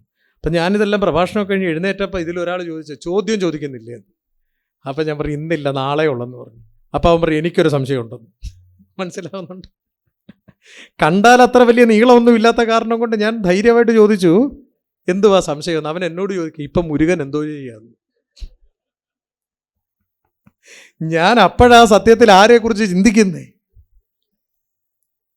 മനസ്സിലാകുന്നുണ്ടോ? പിന്നെ പോയി ഭക്ഷണം കഴിക്കാനിരുന്നു. പക്ഷേ ഈ കാര്യമായിട്ട് കഴിച്ചെങ്കിൽ എന്തുവാ ഉച്ചയ്ക്ക് തന്നതെന്നൊന്നും എനിക്ക് ഓർമ്മയൊന്നുമില്ല. കാരണം എന്താണെന്ന് ചോദിച്ചാൽ എൻ്റെ പ്രാർത്ഥന മൊത്തം പിന്നെ ഇത് തീരുന്നവരെ ഇനി ഇവനെ അവിടെയെങ്കിലും കാണല്ലേ എന്ന്. കാരണം എന്താണെന്ന് ചോദിച്ചാൽ ഇപ്പം മുരുകൻ എന്താ ചെയ്തതെന്ന് ചോദിച്ചവൻ നാളെ ശിവൻ എന്താ ചെയ്തതെന്ന് ചോദിച്ചു വരും. മനസ്സിലാകുന്നുണ്ട്? ശരിയല്ലേ ചോദ്യം? ഞാനും നിങ്ങളും അടക്കമുള്ളവരുടെ അറിവ് എവിടെ വരെ മാത്രമാണെന്ന് ചോദിച്ചാൽ വ്യാസൻ പറഞ്ഞതേ അറിയൂ. അതിൻ്റെ അപ്പുറം നമുക്ക് അറിയില്ല. വ്യാസൻ എവിടെ തുടങ്ങി എവിടെ നിർത്തിയോ അവിടെ വരെയാണ് എൻ്റെയും നിങ്ങളുടെയും അറിവിൻ്റെ തുടക്കവും അറിവിൻ്റെ ഒടുക്കവും. ശരിയോ തെറ്റോ? നമ്മളൊക്കെ ബദ്ധന്മാരാണെന്ന് പറഞ്ഞതാരാ? വ്യാസന. നമുക്കൊക്കെ മുക്തി കിട്ടണമെന്ന് പറഞ്ഞതാരാ? വ്യാസന. മനസ്സിലാകുന്നുണ്ടോ നിങ്ങൾക്ക്? അല്ലാതെ നിങ്ങൾക്ക് എപ്പോഴെങ്കിലും തോന്നിയിട്ടുണ്ടോ നിങ്ങൾ ബദ്ധന്മാരാന്ന്? ഇല്ല. പക്ഷെ നിങ്ങൾ ബദ്ധനാണെന്ന് ആര് പറഞ്ഞു? ശരിയാണെന്ന് ആരംഗീകരിച്ചു? നമ്മൾ. ഈ ഗോവർദ്ധന ലീലയിൽ ഒരു രസകരമായ ഒരു കാര്യമുണ്ട് കേട്ടോ. ഒരു കയ്യില് ഗോവർദ്ധന പർവ്വതം ആര് ഉയർത്തി നിർത്തി? ഭഗവാൻ. സ്വാമി പറയുന്നത് തെറ്റുണ്ടേ പറയണം കേട്ടോ. മനസ്സിലാക്കുന്നുണ്ട്? കൃഷ്ണൻ ഒരു കയ്യില് ഗോവർദ്ധനം ഉയർത്തി നിർത്തി എന്ന് ആര് പറഞ്ഞു? വേറൊരു കൃഷ്ണൻ പറഞ്ഞു. ആ കൃഷ്ണൻ ആരാ? കൃഷ്ണദ്വയവായനൻ എന്ന കൃഷ്ണൻ പറഞ്ഞു. ദേവകീപുത്രനായ കൃഷ്ണൻ എന്തുയർത്തി എന്ന് പറഞ്ഞു? പർവ്വതമുയർത്തി. ശരിയല്ലേ? എന്നിട്ട് അതേ കൃഷ്ണൻ പറഞ്ഞു, ആ കൃഷ്ണൻ എന്ത് ചെയ്തു? അടുത്ത കൈ കൊണ്ട് ഓടക്കുഴലൂതി. സാധ്യമാണോ? ഈ ഓടക്കുഴൽ എന്ന് പറയുന്ന വാദ്യോപകരണം ഉപയോഗിക്കണമെങ്കിൽ നിർബന്ധമായിട്ടും എന്ത് വേണം? സ്വാമി പറഞ്ഞപ്പോഴല്ലേ നിങ്ങൾക്കത് ബോധം വന്നത്? ശരിയോ തെറ്റോ? ശരിയല്ലേ? അപ്പൊ രണ്ടാമത്തെ കൈയെടുത്ത് ഓടക്കുഴലൂതാൻ പോയ ആദ്യത്തെ പർവ്വതത്തിന് എന്തു പറ്റും? ശരിയല്ലേ? ഇത്രയും സ്വാമി പറഞ്ഞേ അന്ന് ഇപ്പം അങ്ങ് ഉറപ്പിച്ചു ഈ കഥ കെട്ടുകഥയാന്ന്. പറ്റുമോ നിങ്ങൾക്ക്? പറ്റില്ല. കാരണം എന്തുകൊണ്ടാ? അത്ര വൈഭവശാലിയായിരിക്കുന്ന ഒരു എഴുത്തുകാരൻ്റെ എഴുത്താണ്. മനസ്സിലാകുന്നുണ്ടോ? നമ്മളങ്ങ് പറയുകയല്ലേ വ്യാസൻ എന്നൊക്കെ അങ്ങ് പേര് വിളിക്കുകയല്ലേ. അസാമാന്യ വൈഭവത്തോടു കൂടിയവൻ. ഇപ്പൊ ഭഗവതിയൊക്കെ കുറിച്ച് വർണ്ണിക്കും. 18 തൃക്കരം ആർക്ക്? മഹിഷാസുരമർദ്ദിനിയായ മഹാലക്ഷ്മിക്ക്. ശരിയല്ലേ? ശരിയോ തെറ്റോ? ആണ്. ശങ്കരാചാര്യ സ്വാമികൾ അതിനെക്കുറിച്ച് സ്തുതിച്ചിട്ടുണ്ട്. ഐഗിരി നന്ദിനി എന്നൊക്കെ പറഞ്ഞ്. മനസ്സിലാകുന്നു? മഹിഷാസുരമർദ്ദിനി സ്തോത്രത്തിലൊക്കെ. ഇപ്പൊ 18 തൃക്കരം ആർക്ക്? ചേടാ, ഈ 18 കൈയും എവിടുന്നാ മുളച്ചേ? 2 കൈപ്പോയത്തീന്ന്. നിങ്ങൾ ചിന്തിച്ചിട്ടുണ്ടോ ഇത്? 2 കൈപ്പോയത്തീന്ന് മുളച്ചതാണ്. ഒരു കുഴപ്പമുണ്ട്. ഒരു വശത്ത് 9 കൈ, അടുത്ത വശത്തും ആണോ അല്ലേ?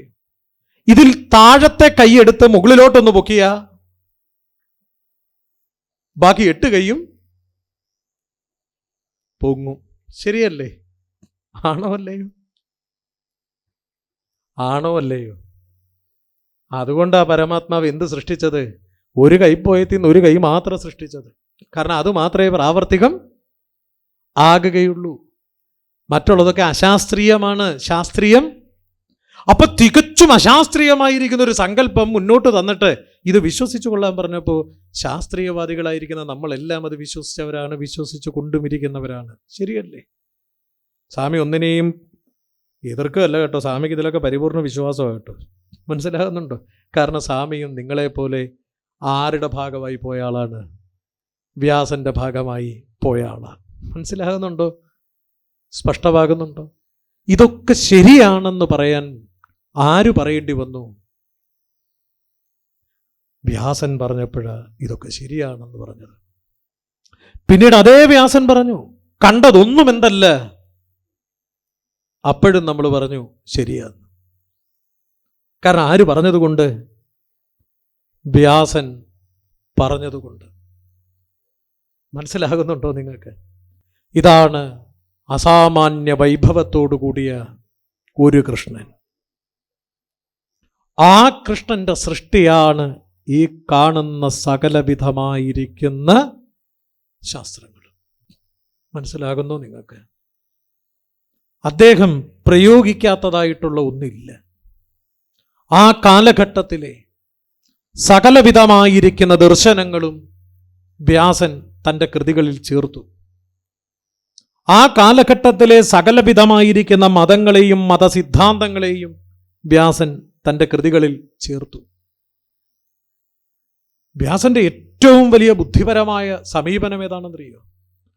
വ്യാസൻ ഈ പുരാണങ്ങളും ഇതിഹാസങ്ങളും ഒക്കെ രചിക്കുന്നതിന് മുൻപ് ഒന്നൊന്നിനോട് ചേരാതെ നടന്ന ഒരു കാലമുണ്ട്. വൈഷ്ണവൻ ശൈവനോട് ചേരാതെ നടന്നു. മനസ്സിലാക്കുന്നു? ശാക്തേയനോട് ചേരാതെ, ഗാണപത്യനോട് ചേരാതെ, സൗരനോട് ചേരാതെ, സ്കാന്ദനോട് ചേരാതെ. ഇതെല്ലാം പ്രബലമായ മതങ്ങളാണ്. സുബ്രഹ്മണ്യനെ ആരാധിക്കുന്നവർ, ഗണപതിയെ ആരാധിക്കുന്നവർ, ശിവനെ ആരാധിക്കുന്നവർ, വിഷ്ണുവിനെ ആരാധിക്കുന്നവർ, ഭഗവതിയെ ആരാധിക്കുന്നവർ, ശിവനെ ആരാധിക്കുന്നവർ പ്രബലമായ മതങ്ങളാണ്. മനസ്സിലാകുന്നു? ഒരു മതം മറ്റൊരു മതത്തിനോട് എന്ത് ചെയ്യുന്നില്ലായിരുന്നു? ചേരുന്നില്ലായിരുന്നു. അപ്പോഴാകട്ടോ ക്രാന്തദർശിയായ ഈ വ്യാസൻ എന്ത് ചെയ്തത്? ഇതിനെ എല്ലാം കൂടെ തൻ്റെ കഥയ്ക്കകത്തോട്ട് കൊണ്ടുവന്നു. മനസ്സിലാകുന്നുണ്ടോ? ഒരു ബഹളവും ഇല്ലാതെ എല്ലാവർക്കും അർഹിക്കുന്ന സ്ഥാനങ്ങളൊക്കെ കൊടുത്തു. ശൈവന്റെ പത്നിയായിട്ട് ശാക്തേയ സ്ത്രീയെ വെച്ചു. മനസ്സിലാകുന്നുണ്ട്? ശിവന്റെ പത്നിയായി ആര്? ശാക്തേയന്റെ ദേവത. അപ്പൊ അടിയുണ്ടാക്കരുത്, അതുകൊണ്ട് പറഞ്ഞ് രണ്ടുപേരും തുല്യരാന്ന്. മനസ്സിലാകുന്നുണ്ടോ നിങ്ങൾക്ക്? വൈഷ്ണവനും ശൈവനും തമ്മിൽ അടിയുണ്ടാകാതിരിക്കാൻ വിഷ്ണു ശിവനെ സ്തുതിക്കുമ്പോൾ ശിവൻ വിഷ്ണുവിനെ സ്തുതിക്കും. മനസ്സിലാകുന്നുണ്ടോ? ഗാണപത്യനും ശാക്തേയനും തമ്മിൽ അടിയുണ്ടാകാതിരിക്കാൻ ശാക്തേയ സമ്പ്രദായ ദേവതയായിരിക്കുന്ന ഭഗവതിയുടെ പുത്രസ്ഥാനം ആർക്ക് കൊടുത്തു? ഗാണപത്യന് കൊടുത്തു, ഗണപതിക്ക് കൊടുത്തു. ഇപ്പുറത്ത് സ്കാന്ദനും ശിവനും ഒന്നായി. സുബ്രഹ്മണ്യൻ തന്നെയായി ആര്? പരമേശ്വരൻ. പരമേശ്വരൻ തന്നെയായി സുബ്രഹ്മണ്യൻ. എത്ര ഗംഭീരമായിട്ടാണ് നോക്കി. എന്നിട്ട് ഇടയ്ക്കിടയ്ക്കൊരു ഭീഷണിയുമുണ്ട് കേട്ടോ. ശിവനെ ഭജിച്ചിട്ട് വിഷ്ണുവിനെ നിന്ദിക്കുന്നവൻ ശിവനെ തന്നെയാണ് നിന്ദിച്ചത്. മനസ്സിലാകുന്നുണ്ട്? അതുപോലെ വിഷ്ണു ഭക്തൻ ശിവനെ നിന്ദിച്ച വിഷ്ണുവിനെ തന്നെ നിന്ദിച്ചതെന്നും പറഞ്ഞു. ഇതൊക്കെ ആരാ പറഞ്ഞേ? സ്പഷ്ടമാകുന്നു. വ്യാസൻ പറഞ്ഞു. ആര് വിശ്വസിച്ചു? ഞാനും നിങ്ങളും വിശ്വസിച്ചു. നമ്മുടെ പൂർവികർ വിശ്വസിച്ചു. നമ്മൾ വിശ്വസിക്കുന്നു. അടുത്ത തലമുറയും വിശ്വസിക്കുക തന്നെ ചെയ്യും. എത്ര വേണേലും നിങ്ങൾ ഇതിനെ എതിർക്കാൻ നോക്കിയേ. എത്ര എതിർക്കുന്നോ അതിൻ്റെ 10 ശക്തിയായിട്ടിത് ഉറയ്ക്കും. അതാണ് ഇതിൻ്റെ പ്രത്യേകത. മനസ്സിലാകുന്നുണ്ടോ നിങ്ങൾക്ക്? ഇല്ല, റബ്ബർ പന്ത് പോലെ. അതാ ഇതിൻ്റെ പ്രത്യേകത. എത്ര എതിർക്കാൻ ഇതിനെ ശ്രമിച്ചോ അത്ര കണ്ട് ഇത് പ്രബലമായിട്ട് ഉള്ളിലേക്ക് വരും. ആ രീതിയിൽ ഇതിനെ ആര് ക്രമപ്പെടുത്തി? ഇതിൽ വ്യാസനാൽ രചിക്കപ്പെട്ട കഥാപാത്രങ്ങളുടെ കൂട്ടത്തിൽ വളരെയേറെ വൈഭവശാലിയായ ഒരു കഥാപാത്രമാണ് കൃഷ്ണൻ എന്നത്. ഇദ്ദേഹം ജനിച്ചത് എവിടെയാണ് എന്ന് ചോദിച്ചാൽ മധുരയിലാണ്. ആരുടെ ജനനം പറയുന്നത്? കൃഷ്ണന്റെ ജനനം പറയുന്നത്. ഏത് കൃഷ്ണന്റെ? 2 കൃഷ്ണനുണ്ടെന്ന് പറഞ്ഞാൽ അതിൽ ഒരു കൃഷ്ണനെ കുറിച്ച് ഇത്രയും നേരം പറഞ്ഞത്. മനസ്സിലാകുന്നുണ്ട്? രണ്ടാമത്തെ കൃഷ്ണനെ കുറിച്ച് ഇനി പറയുന്നത്. ആദ്യത്തെ കൃഷ്ണൻ ആരായിരുന്നു? കൃഷ്ണദ്വയപായനൻ എന്ന കൃഷ്ണനായിരുന്നു. മനസ്സിലാകുന്നു? ചെറുതായിട്ട് നിങ്ങൾക്ക് ആ കൃഷ്ണനെ മനസ്സിലായി എന്ന സ്വാമിയുടെ ഒരു പ്രതീക്ഷ. മനസ്സിലാകുന്നുണ്ടോ? ഇനി ആ കൃഷ്ണൻ പറഞ്ഞ കൃഷ്ണനെ കുറിച്ച് നമുക്ക് നോക്കാം. ആ കൃഷ്ണനാണ് ദേവകീ പുത്രനായ കൃഷ്ണൻ. എവിടെയാ ജനിച്ചതെന്ന് ചോദിച്ചപ്പോൾ പറഞ്ഞു മധുരയിലാണ് ജനിച്ചത്.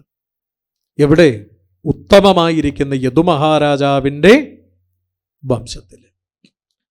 യയാതി മഹാരാജാവിൻ്റെ പുത്രനായിരിക്കുന്ന യദു, ആ യദുവിൻ്റെ വംശത്തിലാണ് ആരുടെ ജനനം? കൃഷ്ണന്റെ ജനനം. മനസ്സിലാകുന്നുണ്ട്? അതാണ് പ്രത്യേകത.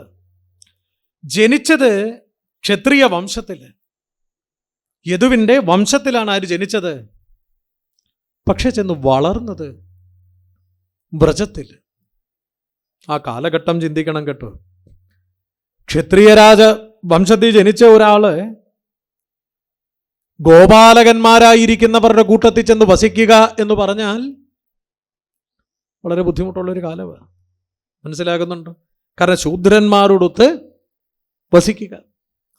രസകരമായൊരു കാര്യം എന്താണെന്നറിയോ? പലപ്പോഴും പലരും ഈ കൃഷ്ണനെ ഭജിക്കുന്നുടനെ ഈ ഗോപാലക ശബ്ദമൊക്കെ കൊണ്ട് ഭജിക്കും കേട്ടോ. മനസ്സിലാകുന്നുണ്ടോ? പക്ഷെ ഈ ഭജിച്ച പല ആളുകളും നല്ല ഒന്നാം തരം ജാതിവാദികളാണ്. അതാ രസം. മനസ്സിലാകുന്നുണ്ടോ? അതാണ് ഇതിൻ്റെ പ്രത്യേകത. പക്ഷെ പറഞ്ഞത് ആരെ സ്തുതിച്ച്? ഗോപാലക പാഹിമാം, ഗോപാലകനെ ഭജിക്കുക. മനസ്സിലാകുന്നു? സ്പഷ്ടമാകുന്നുണ്ടോ നിങ്ങൾക്ക്? മറക്കരുത്. അപ്പോ ആ രീതിയിൽ ഒരെഴുത്ത്. ഇപ്പം മധുരയിൽ ജനിച്ചിട്ട് വ്രജത്തിൽ ചെന്ന് വസിക്കുക. അവിടെ വെച്ചോ ശത്രുക്കളെയൊക്കെ എന്ത് ചെയ്തു? വധിച്ചു. ഇപ്പൊ ചെറുപ്പത്തിലെ അതിജീവനം ജീവിതത്തെ കാഴ്ചവെച്ചവനാണ് ആര്? ദേവകീപുത്രനായ കൃഷ്ണൻ. അതിജീവനം ചെയ്തേ പറ്റൂ അദ്ദേഹത്തിന്. മനസ്സിലാകുന്നുണ്ടോ? ആ കൃഷ്ണനെ ഇത് പഠിക്കേണ്ടതാ കേട്ടോ. ഇത് പലയിടങ്ങളിലും നമുക്ക് എന്തു വേണ്ടതായിട്ടുണ്ട്? അതിജീവനം വേണ്ടതായിട്ടുണ്ട്. ആര് പഠിപ്പിച്ചു തരുന്നു? കൃഷ്ണന്റെ ചരിത്രം പഠിപ്പിച്ചു തരിക. പിന്നീടോ എവിടെ നിന്നാണോ പലായനം ചെയ്യപ്പെട്ടു പോകുന്നത് അതേ ഇടത്തേക്ക് യൗവനം ആരംഭിക്കുന്ന കാലമായപ്പോഴേ ആര് മടങ്ങിയെത്തി? 16-ാമത്തെ വയസ്സിൽ തിരിച്ചിങ്ങ് പോന്നു.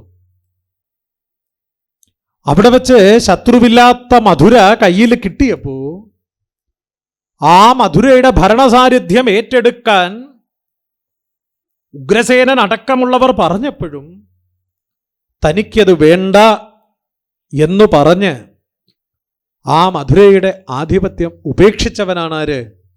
ദേവകീപുത്രനായ കൃഷ്ണൻ.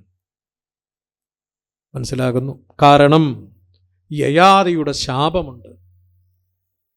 യദുവിൻ്റെ വംശത്തിന് മധുര ഭരിക്കാനുള്ള അധികാരമാർക്കില്ലാതെ പോകട്ടെ. ഇപ്പൊ ശാപം എന്ന് പറയുന്നത് ഒരു പ്രമാണമായിട്ട് സ്വീകരിക്കേണ്ട വസ്തുത അല്ല, ധർമ്മമല്ല ശാപം. മനസ്സിലാകുന്നുണ്ടോ? പരിപാലിക്കേണ്ടത് ധർമ്മം മാത്രമാണ്. ശാപം പരിപാലിക്കേണ്ട ആവശ്യം ആർക്കും ഇല്ല. ഇപ്പൊ യയാതി ശപിച്ചു എന്ന് പറഞ്ഞ് ദേവകീപുത്രനായിരിക്കുന്ന കൃഷ്ണന് തനിക്ക് ലഭിച്ചതായ മധുര ഉപേക്ഷിക്കേണ്ട ആവശ്യം ഇല്ല വാസ്തവത്തിൽ. മനസ്സിലാകുന്നുണ്ടോ നിങ്ങൾക്ക്? കാരണം ധാർമ്മികമായതിനെ, ശാസ്ത്രപ്രമാണമുള്ളതിനെ അനുവർത്തനം ചെയ്യലാണ് ധർമ്മം. ശാപം ഒരിടത്തും എന്തല്ല?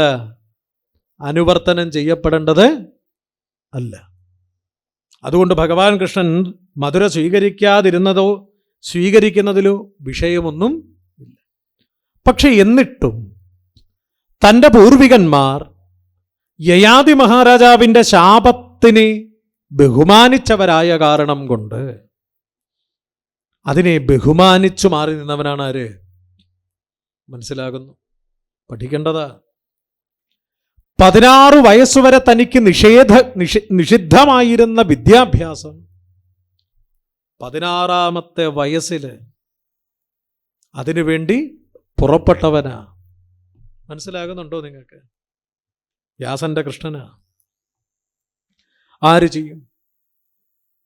എത്ര പേരെ കാണിച്ചു തരാൻ പറ്റും നിങ്ങൾക്ക്? 16 വയസ്സുവരെ വിദ്യാഭ്യാസം നിഷേധിക്കപ്പെട്ട ഒരാള് പിന്നീട് വിദ്യാഭ്യാസത്തിന് പോകുക, അതിൽ ഉന്നതമായിരിക്കുന്ന പദവികളിലേക്ക് എത്തുക. സാന്ദീപന് പഠിപ്പിച്ച ശിഷ്യന്മാരുടെ കൂട്ടത്തിൽ ഇതുപോലൊരു കേമൻ വേറെയില്ല. സാന്ദീപന് തന്നെ പറയും, ഇങ്ങനെയുള്ള ശിഷ്യന്മാരുണ്ടായാൽ അതിൽ പര ഒരു ഭാഗ്യം വേണ്ട. മനസ്സിലാകുന്നുണ്ട്? കാര്യഗൗരവമുള്ളവൻ.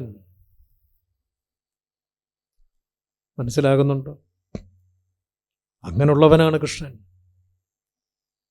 സ്വന്തമായി ഒരു രാജ്യം നിർമ്മിച്ചിട്ട് അവിടെ തൻ്റെ പ്രജകളെ പരിപാലനം ചെയ്തവനാണ് ആര്? കൃഷ്ണൻ. മനസ്സിലാകുന്നു? പലരും ആ കാലഘട്ടത്തിലും പലപ്പോഴും പല കാരണം കൊണ്ടും പലയിടങ്ങളിലും സ്ത്രീകളെ ഒഴിവാക്കി നിർത്തിയിട്ടുണ്ട് പലയിടത്തും. മനസ്സിലാകുന്നുണ്ട്? പക്ഷെ വ്യാസന്റെ ദേവതാ സങ്കല്പങ്ങളിൽ ഇത്രയേറെ സ്ത്രീകളോട് ചേർന്ന് നിന്ന ഒരു ദേവൻ വേറെ ഇല്ല. വിപ്രപത്നി അനുഗ്രഹ ലീലകളിലൊക്കെ പറയും, മന്നിടത്തെങ്കിൽ അതിമുഖ്യരല്ലോ നിങ്ങളെന്ന്. ഈ ഭൂമിയിൽ ഏറ്റവും പ്രധാനപ്പെട്ടവരാരാണ്? നിങ്ങളാണ് എന്ന് പറഞ്ഞ ആളാണ് ആര്? വ്യാസന്റെ കൃഷ്ണൻ. മനസ്സിലാകുന്നുണ്ട്? ഇതേ വ്യാസന്റെ കൃഷ്ണൻ മാത്രമാണ് ധൈര്യസമേതം പറഞ്ഞത്, ചാതുർവർണ്ണ്യം മയാ സൃഷ്ടം.